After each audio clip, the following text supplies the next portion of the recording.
আজকে শেয়ার করব আমার ইউরোপ ভ্রমণের গল্প।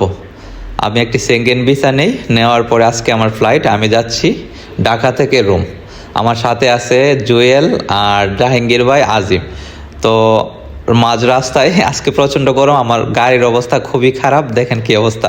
যাই হোক, আমি এখন যাচ্ছি এয়ারপোর্টে কিছু টাকা চেঞ্জ করবো ইউরোতে। আমি ইউরো চেঞ্জ করলাম 3 লক্ষ টাকা, 2190 ইউরো আসছে। দেন তো বলেন না, ঠিক আছে নি?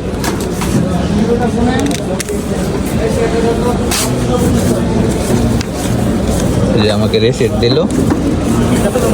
আপনারা সবাই এয়ারপোর্ট থেকে ডলার অথবা ইউরো যে কোনো মুদ্রা চেঞ্জ করবেন, সব থেকে ভালো রেট পাওয়া যায় আর অনেক সেফ এখানে।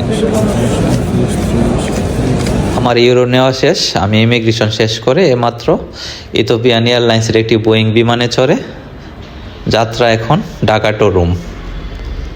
এখন আছি 16,000 ফিট উপরে ইথিওপিয়ান এয়ারলাইন্সে।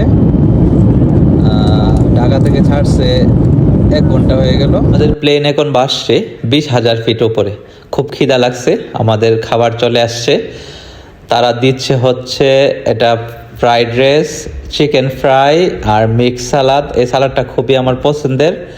তারপরে দিচ্ছে হচ্ছে একটা চকলেট, বার্গার, তারপরে সালাদ, সাথে ইয়োগার্ট এবং সস।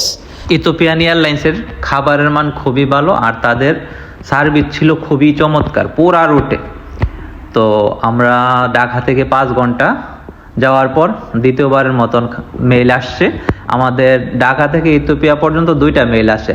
এটা হচ্ছে দ্বিতীয়টাতে দেয় হচ্ছে চিকেন স্যান্ডউইচ, এটাও খুব সুস্বাদু ছিল। আর আমি কোনোদিন কল্পনা করি নাই যে ইথিওপিয়ান এয়ারলাইন্সের সেবার মান এতটাই উন্নত। তো ওই যে একজন আছে নাইজেরিয়ান। আসসালামু আলাইকুম, ভালো আছেন? উনি বাংলাদেশে ছিল 4 মাস, তাবলিগ করতে গিয়েছিল, খুবই ভালো। 2জন কথা বলতে বলতে গেলাম, ভালো লাগলো। এইমাত্র আমাদের বিমান ল্যান্ড করলো।